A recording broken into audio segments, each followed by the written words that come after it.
各位网友，大家好，今天是2021年5月24号，星期一，欢迎大家参加王健每日观察直播2的节目。我们今天有2个主题，第一个主题是中俄抱团取暖，美国想怎样？第二个是人民日报的故事新编我们先讲这个中美俄这个三角关系先讲。中共中央外事办主任杨洁篪5月24号出访俄罗斯中俄举行为期3天的第16轮战略安全磋商。那么现在的情况是什么呢？现在的情况是中俄双方都很明白，他们和西方国家处于一个对抗的这个态势，而且中国和俄罗斯都在被西方孤立。那么这个场景其实是越来越清晰在这个背景之下，双方在寻求一切的机会深化双方的关系，向欧美显示这种联盟关系那么也就是至少他没那么孤立那么中美阿拉斯加会谈不久那么俄罗斯外长拉夫罗夫就访问中国。3月份3月30号，中美阿拉斯加会谈结束然后拉夫罗夫就访问中国，双方发表联合声明反对将人权问题政治化，并且借人权问题干涉别国内政和搞双重标准人权问题是中国和俄罗斯的软肋为什么？因为这2个政权都是独裁政权然后呢，中国外长王毅今年年初的时候说这个中俄战略合作没有止境，没有禁区，没有上限这种超级笼统的大话。那么中俄之间存在某种合作，这种某种合作其实虽然中俄之间没有说他们是这个军事联盟，但是它肯定是某种性质的联盟。但是呢，其实双方又有很深的分歧所以呢，现在很多人都在研究中国跟俄罗斯之间到底是个什么样性质的关系？这种关系能够带来多大的影响？就是我们讲，主要是这个影响，主要是不仅仅是地缘政治的影响，更多的是什么？更多是全球这种格局之间的影响。那么国家主席习近平中国国家主席习近平和俄罗斯总统普京5月19号通过视频连线，共同出席了2国核能项目的开工仪式那么这个开工仪式，习近平在这个视频会议上说，今年是中俄睦邻友好合作条约签署20周年，我同普京总统商定，将在更高水平、更广领域、更深层次推进双边关系向前发展。然后普京说自从俄中睦邻友好合作条约签署以来，俄中2国在加强各个领域互信和多层次合作方面取得重要成就，可以说当前俄中关系达到历史最高水平。那么这个合作项目是什么？合作项目就是田湾核电站那么田湾核电站是中俄迄今为止最大的技术合作项目。那么1到4号用的是俄罗斯的核电机组，然后5、6号用中国自己的，然后7到8号再用俄罗斯的核电机组那么所有人都在关心一个问题，中俄关系到底能够合作到什么程度，能够持久多少这是一个，我们先把问题放在这儿，然后说另外一个就在习近平和普京视频会议的当天就是5月19号，美国国务卿布林肯和俄罗斯外长拉夫罗夫在冰岛首府雷克雅未克进行会晤那么这是拜登政府的高官首次和俄罗斯高官面对面会谈。那么布林肯和拉夫罗夫都表示，希望在雷克雅未克举行的会谈能够达成双方争端的协议那么然后他们就是我们叫 photo call 在会谈之前说，布林肯先上来讲一堆话，说美国政府正在寻求与俄罗斯建立可预期和稳定的关系这对两国乃至世界都是有利的然后他说，我们今天在这里参加北极理事会部长级的会议，到目前为止，俄罗斯和美国在该理事会上有良好的合作布林肯说，我们在各个问题上的存在的分歧已经不是什么秘密。如果俄罗斯采取威胁性的行动，美国将采取行动捍卫自己以及盟国的利益。话虽如此，我们在很多领域都可以达成共识这是布林肯。布林肯讲翻，拉夫罗夫说，美国和俄罗斯之间的关系状况对整个国家都有整个世界都具有重大影响。我们的立场是明确的，我们准备讨论所有的问题，以确保所有交流都是诚实的，并基于相互尊重和事实。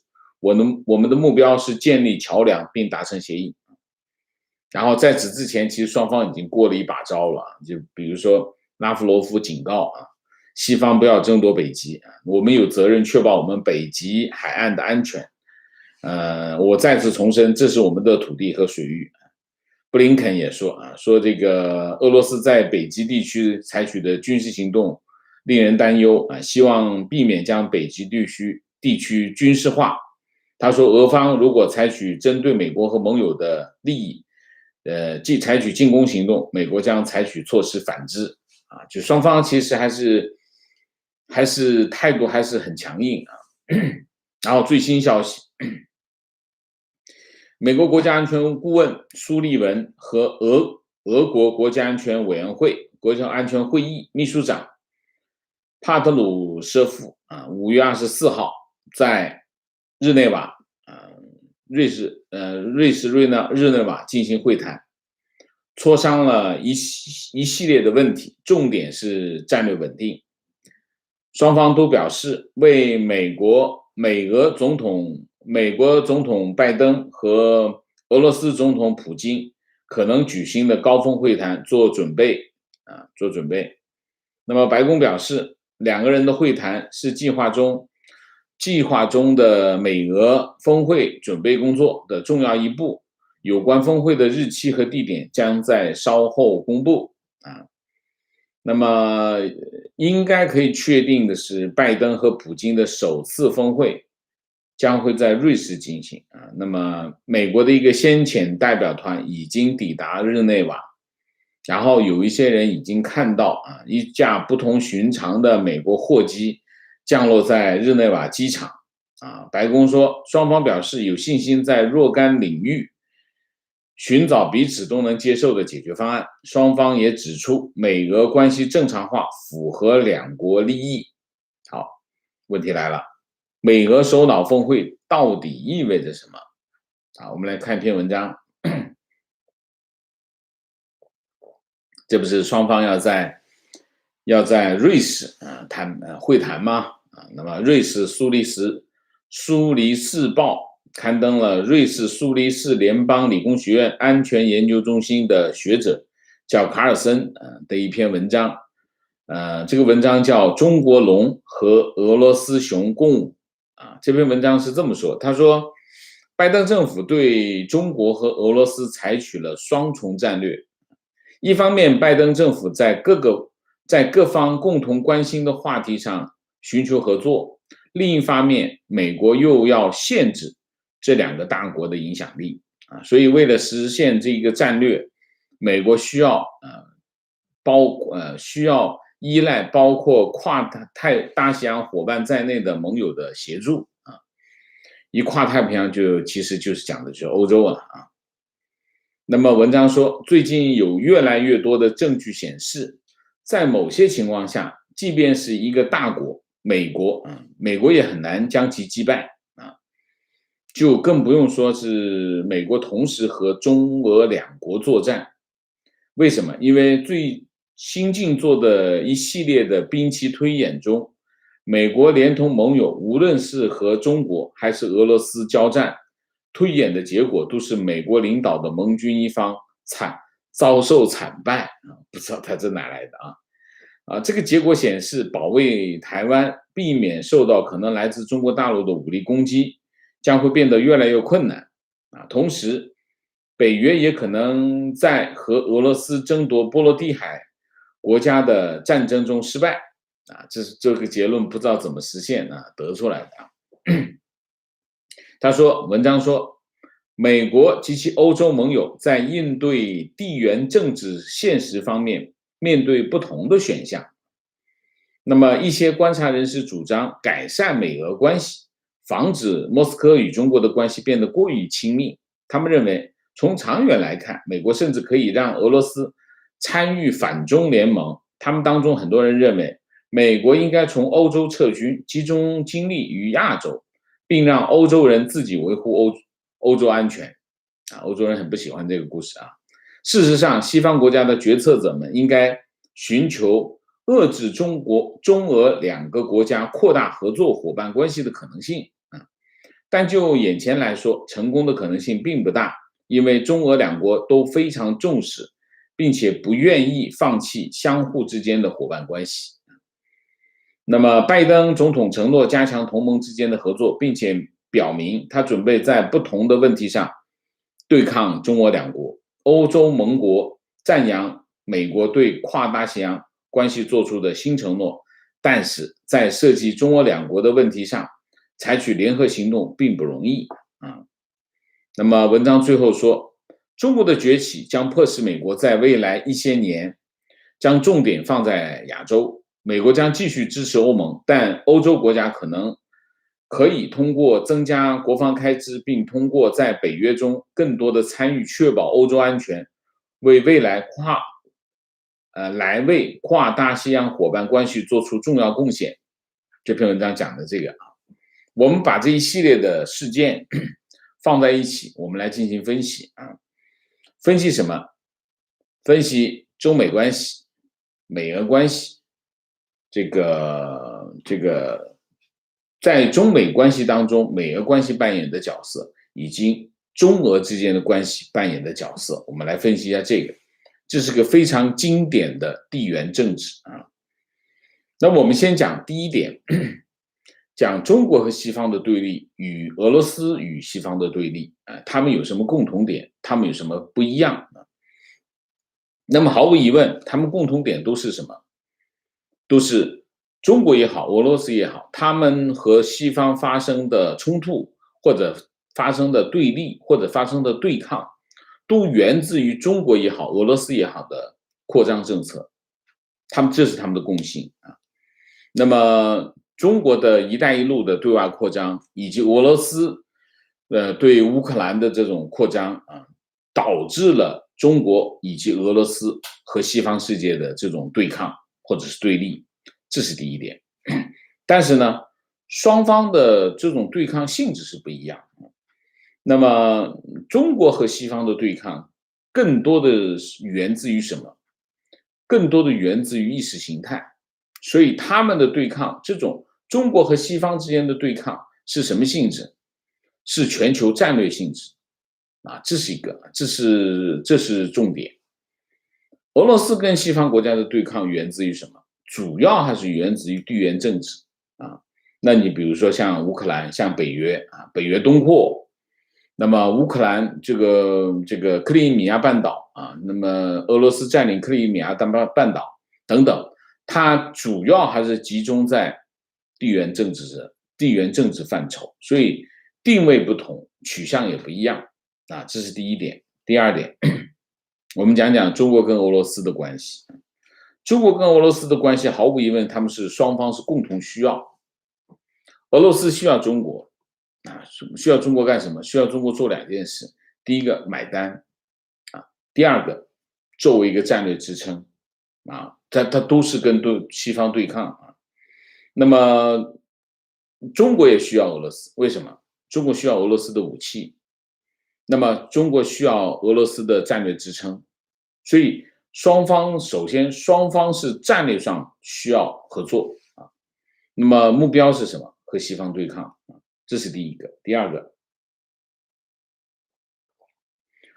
中国之间虽然讲战略上互相需要而且双方调门都拉得非常的高，但是在地缘政治上，中俄之间是有矛盾有2个基本矛盾。第一个矛盾就是中俄之间有漫长的边境线这种漫长的边境线其实在地缘政治上就是矛盾，就是矛盾本身。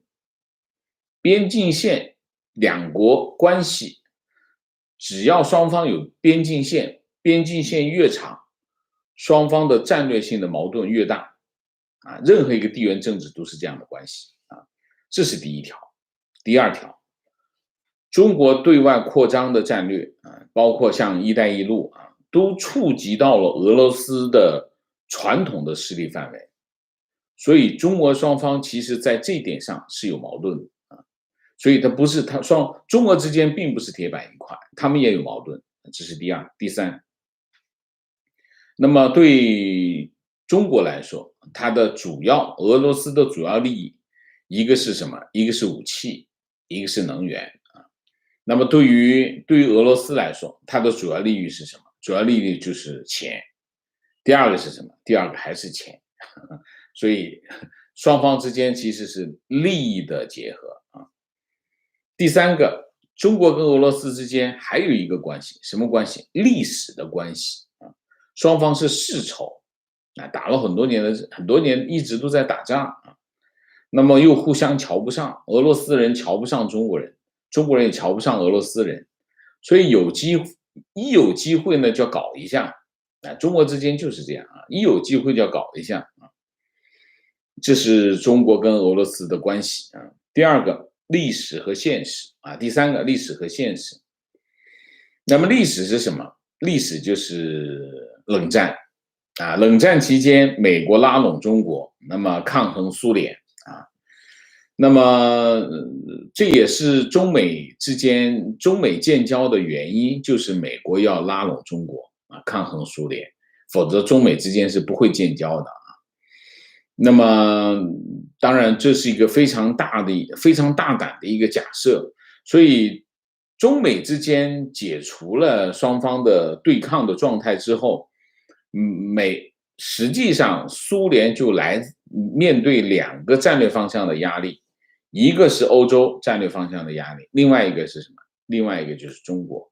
所以我说2个国家有漫长的边境线，其实是什么？是战略压力那么苏联最终解体中国的贡献大不大？中国的贡献不太大为什么？因为其实双方还是实力悬殊，中国的军事实力不大。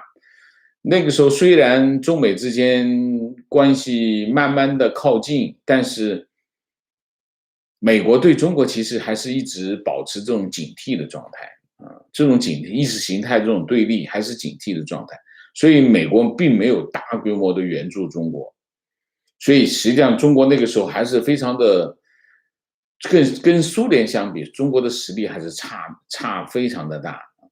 那当然中国有人口，所以实际上中国对苏联的这种战略上的压力更多的是来自于人口上的压力其他的并没有实际上的心理上吧心理上。这是第一个第二个，现实是什么？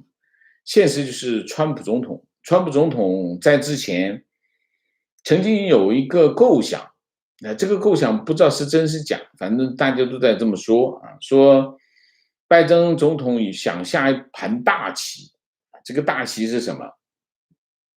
这边拉拢俄罗斯，那边拉拢朝鲜，让中国的后方变成前线所以呢，这个为什么会出现通俄门？通俄门就是俄罗斯，就是这个川普很想找普京好好的谈谈，好好的谈笔买卖。这是川普总统就是一直在讲的故事，就是这个故事就是说川普总统有一盘大棋，这一头要拉普京，但是因为这个通俄门不方便，所以这个棋没下成。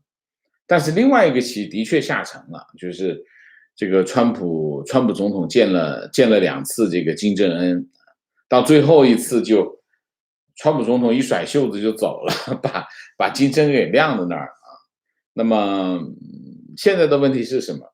当然这件事情呢是不是真的不确定但是肯定的是什么？肯定是川普总统是见过了这个金正恩的而且金正恩也的确是在过去一段很长的时间这个朝鲜并没有给美国带来很多的麻烦那么现在的问题来了拜登总统、拜登政府是要延续川普的大旗吗？那我们就来说说美国的战略选择美国的战略选择对美国来说，俄罗斯是战略威胁。为什么？因为它有军事实力它的军事实力意味着它就是头号威胁那么这是大前提、大原则在美国的战略定位上来看，俄罗斯就是头号战略威胁，因为它的军事实力最强虽然中国这些年进步很快，但是还是没办法，它的军力还是跟俄罗斯还是没办法比所以呢，对美国来说，它有几个要点。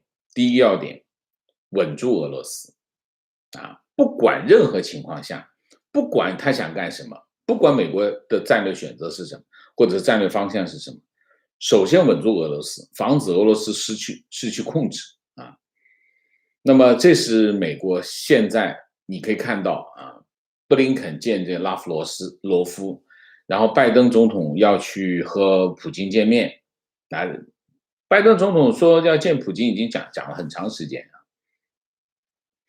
目的是什么？首先他有一个目的就是稳住俄罗斯，不能让美国跟俄罗斯的关系不能够断掉，断掉就不可控。所以前面这个布林肯说双方要建立一个什么稳定可预期的关系，稳定可预期的关系你才能够实现什么？你才能实现全球的战略部署。如果其中在你的全球战略部署当中有一个环节是不可知的，那你全球战略部署你就变成结果也不可知。所以美国现在要做的第一件事情就是什么？稳住俄罗斯，建立和俄罗斯可预期的关系。这个表现跟什么很像？跟今年3月份中美在阿拉斯加会谈很像就是双方翻脸了翻脸了。拜登上台之后，拜登总统上台，拜登政府上台之后，好，我们就算是翻脸，我们先得建立稳定的关系我们得把这关系先讲清楚，把通道、把电话全摆好。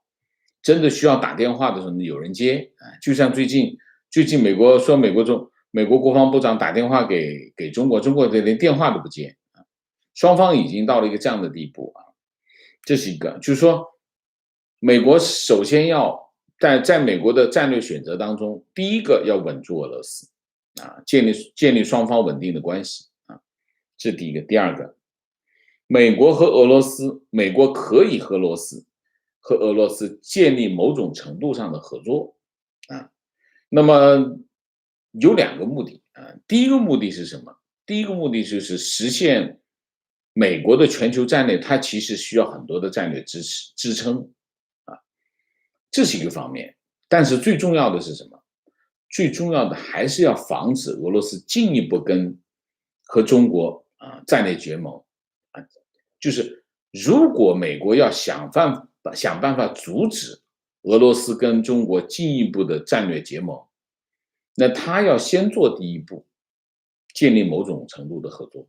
你得给别人一个希望，你连希望都不给他，那他当然一头走下去，这个没有选择这是第二个。第三个，美俄关系会好到什么程度呢？美国关系好不到哪里去。为什么？2个原因。第一个原因我一上来就讲，对美国来说，俄罗斯是头号战略威胁，因为它有足够强大的军事实力，这是第一个。第二个，美俄关系还会受到欧盟的牵制你想一下，北约是干什么的？北约是对付苏联的。那北约为什么苏联垮台之后北约不解散？为什么？因为俄罗斯还会威胁欧洲那么，俄罗斯对欧洲的威胁，其实就是北约存在的理由。那么，你想一下，美国现在拜登政府要重返国际政治舞台的核心这个顶峰啊，他需要什么？他需要美国传统的盟友的支持。所以呢，他跟他所有人说：“那我回来了，我重返这个国际政治舞台了，我们一起继续合作吧。”但是对欧洲来说，它最大的威胁是什么？就是俄罗斯。俄罗斯做了很多动作，让欧洲感觉到非常的不安。你举个例子，你比如说刚刚发生的乌克兰边境的这个威胁，他要打俄罗斯乌克兰的事情。你比如说之前的这个占领克里米亚等等，俄罗斯在很多时候表现出来的这种非常 aggressive，就是非常进取的这种态度，欧洲会觉得很危险。那么，如果美国跟俄罗斯走得那么近的话，对欧洲来说，那你啥意思？那他在威胁我，你跟他走那么近，什么情况？所以呢，欧洲对于美国来说，他需要一个逻辑上的自洽，就是说，他和俄罗斯会建立一个稳定的关系，稳住它，甚至某种程度的合作。但是它又不能太近，否则它以这个民主为核心的对外战略也无法自洽。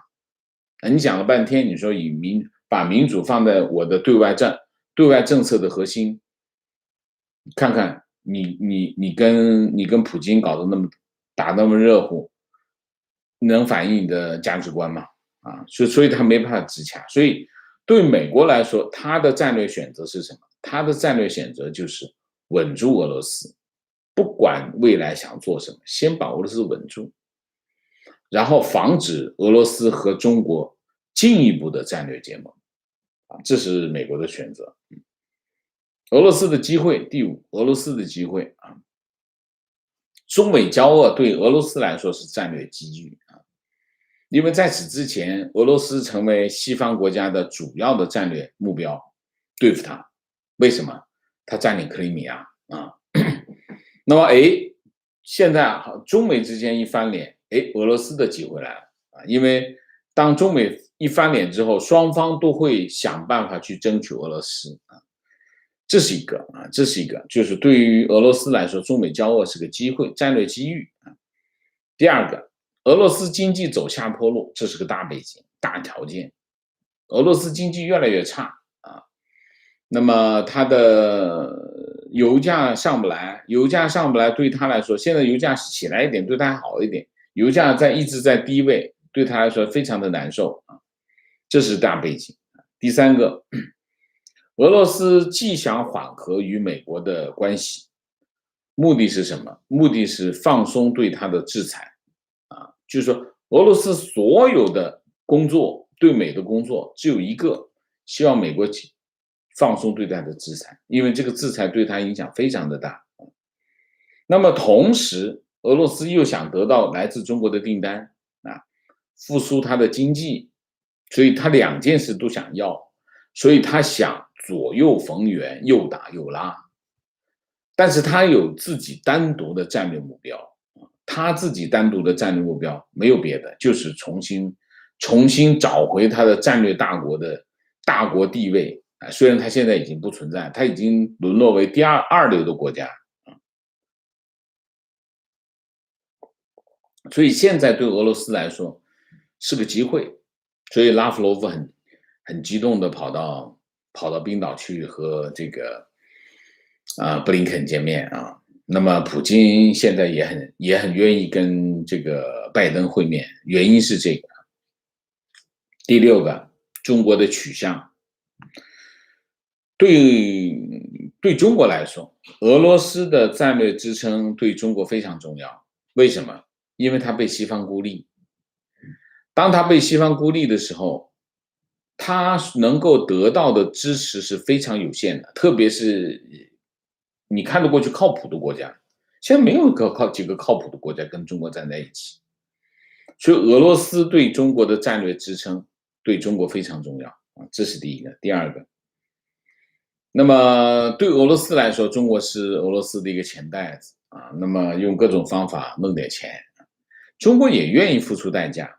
那么也就是说，用钱来摆平俄罗斯，其实是双方的关系的本质。那么，然后中国呢，用秀恩爱的方式来向西方示威，反映了什么？反映了现在他对外关系的一种无奈。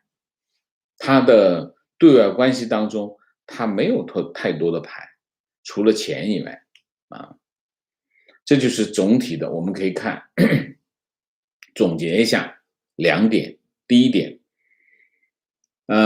中美关系已经不会出现太大的变化，它就朝着那个方向走了。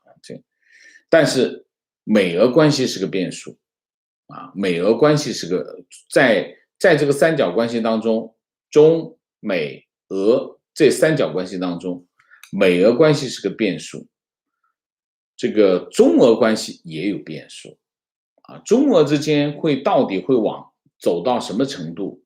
这是中间有个变量。美国跟俄罗斯之间也是个变量，中美之间已经没什么变量，双方是什么？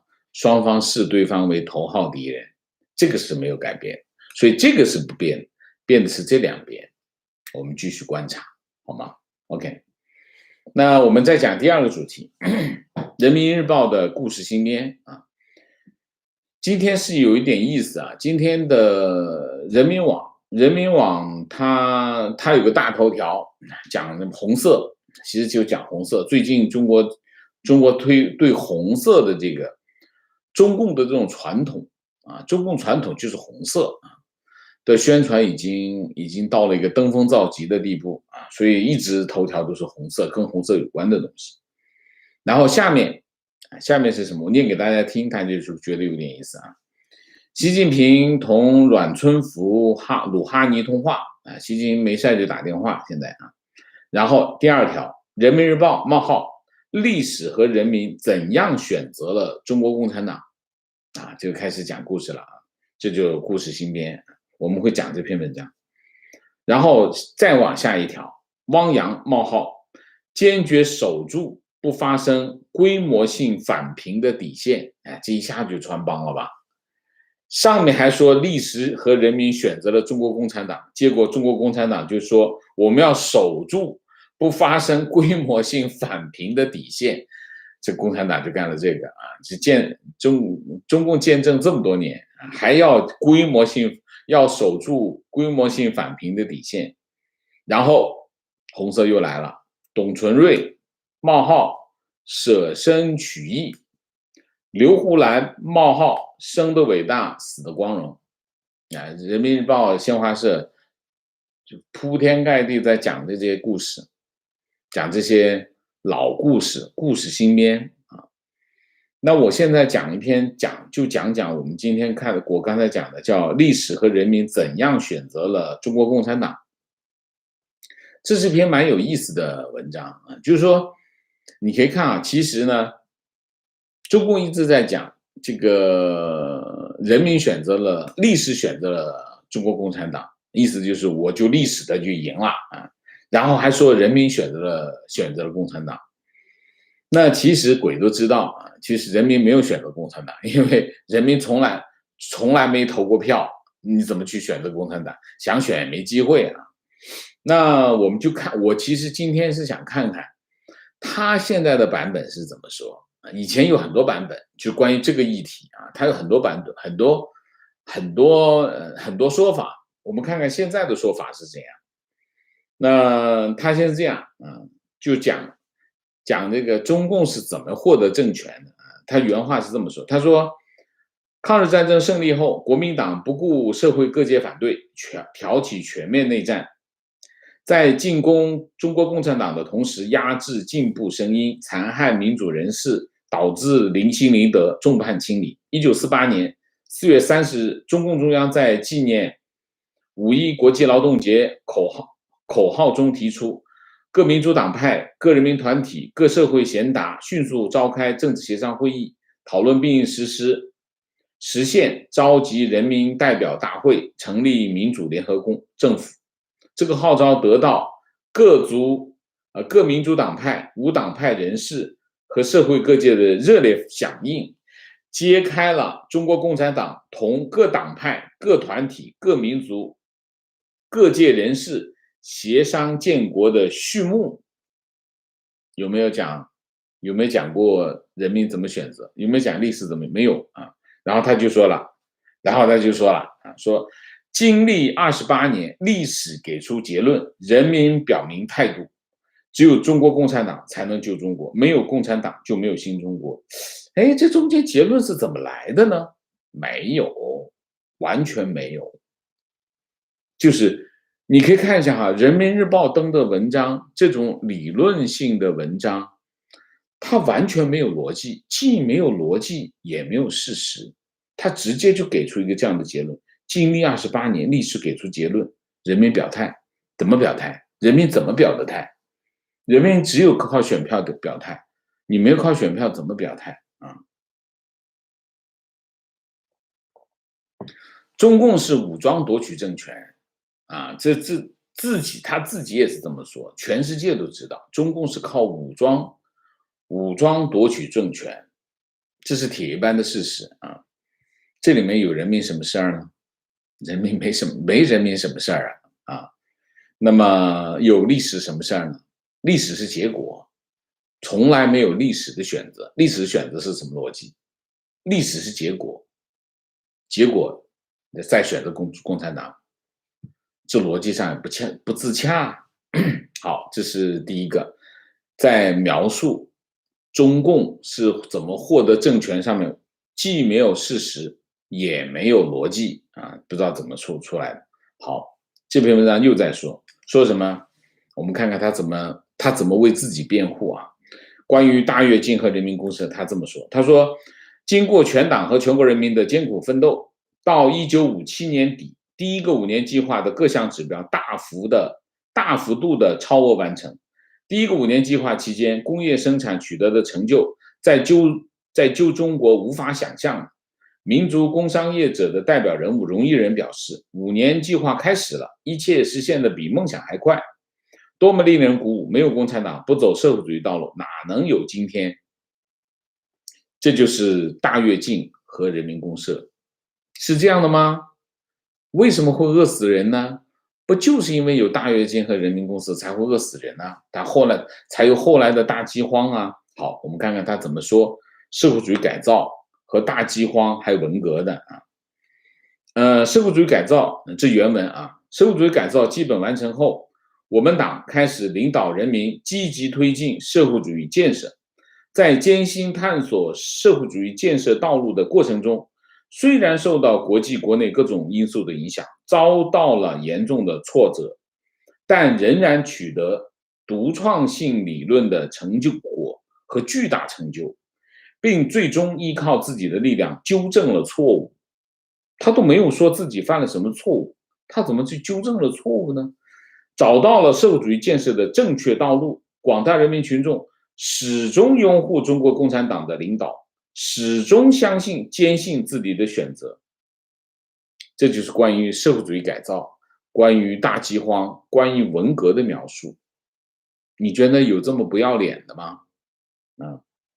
中共把那段时间伤天害理的灾祸啊，带给人民的灾祸和数以千万的性命，就这样轻描淡写的探索了下来，还说人民群众始终拥护他的领导，你说这有比这个更无耻的吗？所以我必须今天讲这篇文章，告诉大家，他现在的情况是什么？这讲理吗？不讲理。讲事实吗？不讲事实。讲的是什么？讲的是他想要说出来的话而已。这就是什么？这就是宣传，这就是中共的宣传，这就是洗脑啊。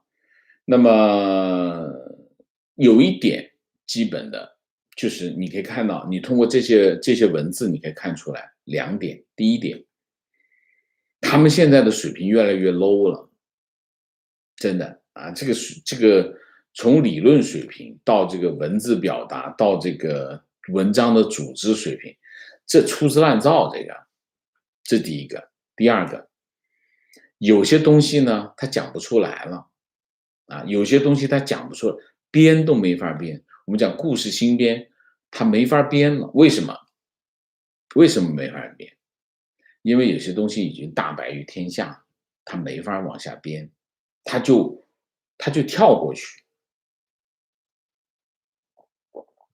他就跳过去，所以给我送2个字：无耻，没有别的啊。这篇文章实在让人太愤怒了啊！好吧，那我们今天的主题就讲到这里，我们下面进入互动。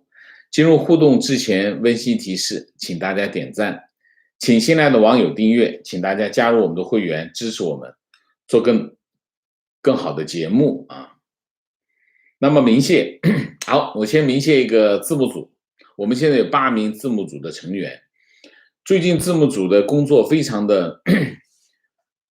勤奋，非常有效，成果非常的好。啊，那么我们字幕的更新速度非常的快，我这里特别向大家报告，我们现在字幕组有8位成员，一个叫 Tina， 一个叫菲菲，一个叫欧阳，一个叫围城，一个叫 Cliff 王，一个叫 Samuel， 一个叫 Shirley， 一个叫 Mary 啊。我在这里向字幕组的每位成员表达我的感谢，也向大家推荐我们的字幕组，请大家留意我们字幕组的贡献。就是他们为我们做的这么多的字幕啊，所以特别鸣谢一下啊。那么还有就是林好，谢谢麦猪，谢谢10月天，谢谢。观点：拜登政府一定会在部分可接受方面与俄罗斯进行合作，主要还是疫情溯源上。关于北溪2号，美国做出来巨大的让步。OK。情绪今天报道了习和伊朗领导人打电话的新闻头条，很担心结成邪恶轴心啊。中国跟伊朗会不会结成联盟呢？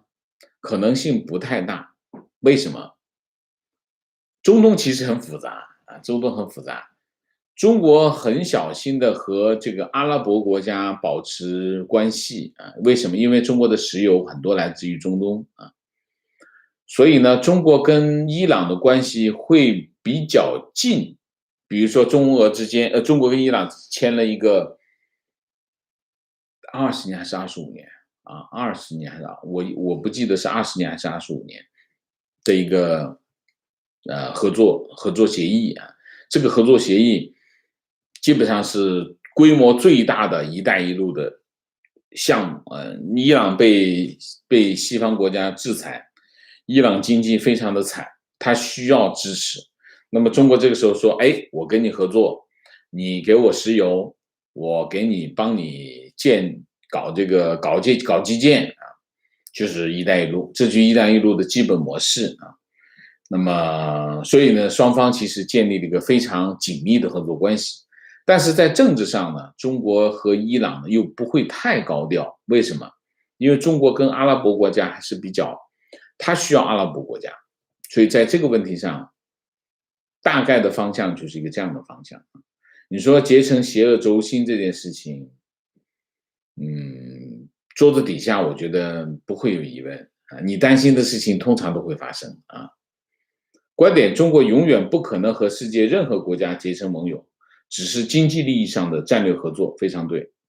提问：边境线越长，战略矛盾越大，如何解释美国和加拿大的关系？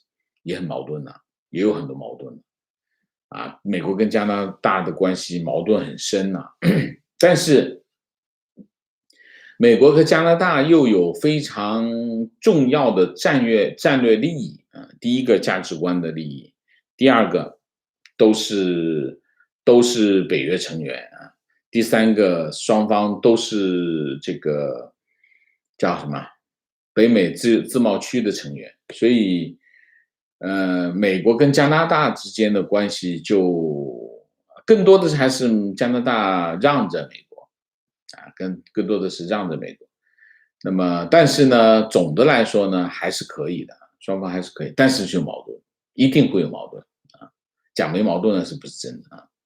观点：二战后，凡跟美国吵架的国家都变穷。OK， 观点：过去100年的历史证明了，中国人如果跟美国人友好交往，就会国泰民安；如果跟俄罗斯在一起，表明中国在世界上就孤立了，只能靠这个大佬，却一点好处都没有。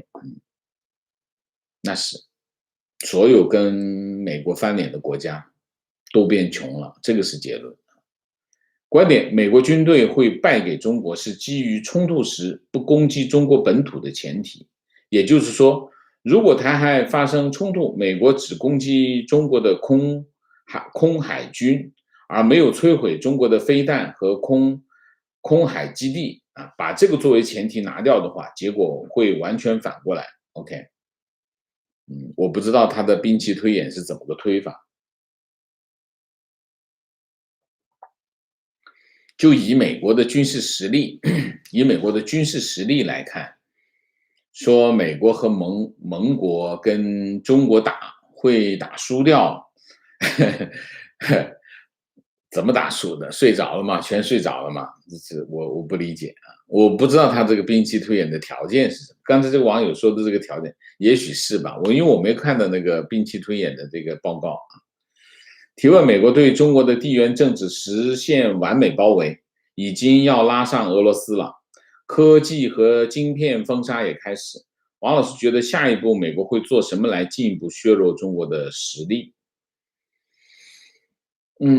如果下一步的战略方向应该是哪里？我觉得应该是南海吧，应该是南海。南海这边是应该会有，对美国来说，南海是非常重要。南海有几个关键的国家，一个是新加坡，一个是菲律宾，一个是越南，当然最重要的是东盟啊。那么理论上来说要做东盟的工作，但是中国在东盟的势力非常的大，不知道啊。其实削弱中国的实力，其实有一些招数啊，就是其实就是把距离拉远一点，可能会效果更好。就是什么呢？我举一个例子啊，就是洪水，洪水大坝的垮塌哈，有2种情况会垮塌。第一个情况垮塌是什么？就出现眼啊，出现缝隙啊，出现这个孔啊，出现大坝里面出现孔，那么它会垮塌，越来越大，最后这大坝垮掉。还有一个情况是什么？还有一个情况就是洪水涨了3天，大坝挡住洪水，那是水很高，但是没有过低啊。那么水位开始下降，当水位开始下降一段时间的时候，大坝啪垮塌了。为什么？其实这种垮塌，大家想象一下，当洪水上来之后，大坝体内全是水。当水位下降的时候呢，大坝坝体内的水位也跟着下降，那么它就出现空隙，因为原来是充满了水，所以大坝维持它的这个状态，它的形态，因为有水。当水位下降的时候，大坝体内的水位也下降，它就维持不住了，就垮了。所以呢，其实呢，美国对中国保持巨大的压力的时候，那有的时候保持一点距离，可能它产生的影响会更大。这个一句话2句话讲不清楚，你理解吗？就有点我刚才讲，洪水上来，然后从洪水下的时候，大坝就塌了。为什么？在某种程度上是这样，当外部压力很大的时候，内部倾向于团结。这团结是什么意思？就是有些人要牺牲一部分利益，但他心里是不高兴，但他不能说出来。为什么？因为当时的最大的政治是什么？对抗外来的压力，所以你不能讲，你讲的话，那可能被大家这个乱棍打死。所以呢，通常利益受损的一部分人，他有怨言，但是不能说。哎，什么时候翻脸？外部压力一减少的时候，内部可能就翻脸，翻脸可能就打起来了啊，就可能是这样。所以在某种程度上，当压力大到一定的程度的时候，减少一部分外来压力，你再看看内部什么情况，可能就不一样啊。观点：俄罗斯现在从中国已经得不到更多的利益关系，与美国拉拢等于是向欧盟发出求和信号，这样对于俄罗斯这对于俄罗斯是最好的经济提振选择，而对于中国而言是四面楚歌。OK，观点：不论中俄现在如何狼狈为奸，正如呃感觉中国人只要有一点点社会经验的人，没有被洗脑，中共的文字编辑也很差，无法真正洗脑中国人。从中国人移民求学于海外的积极度就可以简单看出，只不过一些海外的媒体有洗脑部分华人，一些嘛，我觉得蛮多的。情况：特斯拉继上海厂停止扩厂，并终止中国为特斯拉出口全球生产基地计划。特斯拉 CEO 马斯克表示，有意在俄罗斯设厂，俄罗斯方面乐观其成，并欢迎特斯拉。OK， 情况：坐标西安，现在去医院不怎么给治疗，流水线一样的检查，做完检查就让人出院，回家吃药治疗。OK。观点：年初看到企业有点回暖活过来，结果习断交停电，要把刚有一线生机的企业掐死的节奏，而且停电政策任性至极，说停就停，说改就改，让企业怎么安排工作？更甚的是，说不停电的限度，只说合理用电，超额拉闸断电。现在停电这件事情影响非常大啊。我们上面的那个专题啊，之前大家还没有留意，你可以再看一下。我们应该是上个星期的专题，就是关于限电的问题。限电的现在不是一个小范围，是个蛮大的范围啊。情绪坐标广东，昨天小学音乐老师布置作业，要求在专用 APP 上完成，内容是听歌，5分钟的红歌，如果中断要重来一次，所以第一次听了2遍才完成。每天早晨6点多，班主任在群提醒完成学习强国任务，晚上还要听红歌，这强制洗脑的恶心手段真是令人气愤又无可奈何。已经疯了，真的是疯了。现在就是你可以看现在他这些做法跟文革的时候是没有，只是手段不一样啊，平台不一样，但是内容跟想法思路是一模一样，就是洗脑啊。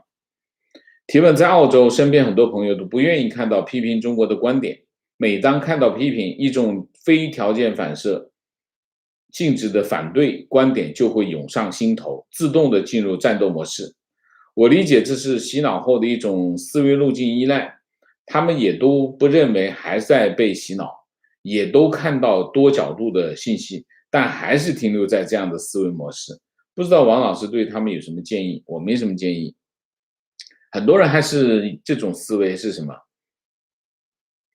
就是我在中国嘛，就是有点这种娘家心态啊。我要是娘家不硬朗，我在婆家这里会被欺负，这种思维啊，大部分是这种思维，有洗脑的因素，还有这种功利性的因素里在影响啊。提问：疫情以来，我在微博关注的一些知识分子和作家的表现让我相当意外和失望。他们无一不展现了民族主义的立场，虽不至于对中共歌功颂德，但对西方不吝批评。我理解中国知识分子面临的危险，但至少他们可以保持沉默。这些知识分子横跨60后到80后，请问王先生如何点评这些民族主义至上的知识分子？中国有民族主义吗？中国没有民族主义。中国所谓的民族主义，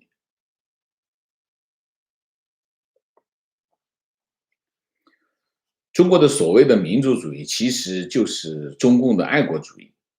中共一直讲爱国主义，很少用民族主义啊。民族主义就是排外，民族主义讲到底就是义和团义和团啊。义和团现在也就用一下就扔下去了，所以，这种排外情绪和西方对立的情绪还是洗脑的结果，没有别的啊，就是洗脑洗出来的。中国和西方对立有什么好处？中国得到西方的好处，那不是从中国一直从近代史到现代史，中国有什么东西？中国有什么东西不是西方给的？你说说看，连马克思主义都是西方给的呀。所以，民族主义是什么？民族主义就是垃圾嘛。提问，请问王老师，美国有资格买光刻机，也有技术人员做芯片设计，为什么不学中国那样自己搞芯片，非要依赖台积电和三星？美国有自己的芯片啊，美国怎么会没有英特尔不是美国的芯片吗？还学中国？学什么中国？中国，你搞清楚状况好不好？你先搞清楚状况好吗？学中国自己搞芯片，芯片是谁发明的？你想想，芯片是谁发明的啊？好吗？美国是要把，当然像台积电也好，三星也好，它是代工厂啊，代工厂。美国在芯片设计领域，美国应该占到全世界超过一半的市场份额，所以基本上来说，但是这些设计芯片的公司，他们自己并没有工厂做芯片，他们要让别人去代工，所以美国有大量的需求，美国把他们找到美国来开厂。你不可能只靠英特尔嘛，那么所有的代工企业都要来，才能形成这么大规模啊。观点：如果美国自主生产搞芯片，那么对于韩日台就会处于技术领域的对抗关系，而这种关系对于中国来说是最好的切入点。你想多了，怎么会对抗关系呢？是共生关系啊！你想想是不是啊？台湾的企业，台积电在台湾有企业，它在美国有企业，它会跟对抗关系吗？这是对抗关系吗？这不是对抗关系，这是共生关系。你搞错状况了啊！观点：美加问题大部分可以在法律层面解决，少部分要政治解决。从1882年之后就没有军事冲突，所以算是人民内部矛盾好处理。OK，观点：唯一可以在洗脑环境中保持清醒的是科学精神，多学习、多理解科学相关的东西，才能对抗洗脑。科学思维中保持质疑的精神、严谨的逻辑，都是可以有效的反洗脑的手段。简言之，只有科学才能对抗愚昧。另外，高学历不等于具备科学精神，科学精神的精髓是质疑。OK。情绪，记得王老师在今年4月20号的节目中提到，中国的医院是对病人们系统性的盘剥。那天您说的时间不够，将会找一个时间来专门讲这个议题，特别期待你讲这个题目，好吧？好的啊，我会准备啊。提问：罗贯中到芝加哥大学演讲，芝加哥大学中国学联反对抵制，出尽洋相。请问王老师，作为留学生，如何才能避免被中国学联代表让大家误以为中国留学生都是无知野蛮的小粉红？你不参加，他代表不了你呗？也不是所有的人都觉得他们能够代表所有的中国学生，所以不行，你就再搞一个反对他。好，明谢，青青，谢谢。好，我们今天还有吗？我看一下，这是什么？我帮共匪复习他们是怎么赢的。一，国共内战的本质是美苏两国代理人的战争我最后念一段这个我帮共匪复习他们是怎么赢的。一，国共内战的本质是美苏两营的代理人战争，美方8年援助蒋物资不足40亿美元，而国军是抗日卫国的绝对主力，把140亿美元的剩余物资1/3加日满的军资全给了林彪。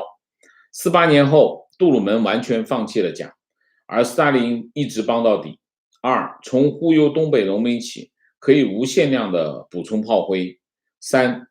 沈安娜、郭汝怀、郭虎圭刘飞、熊向晖、韩练成、谢朝柱等特务团在军事、经济等全方位二线作战。即便革命军中孙武、白起再生，也不能打得赢毛匪。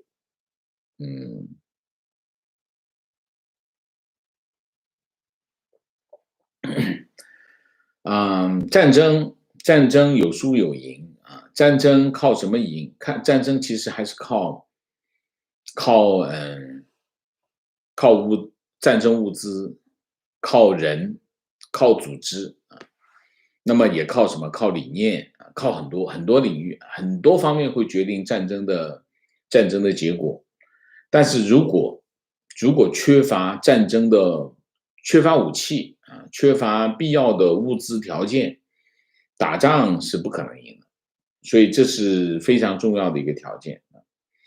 好吧，那我们今天的主题就到这里，感谢大家的参与，我们下一个节目再见。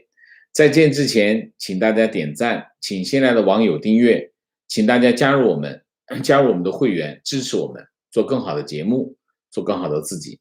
谢谢大家，谢谢。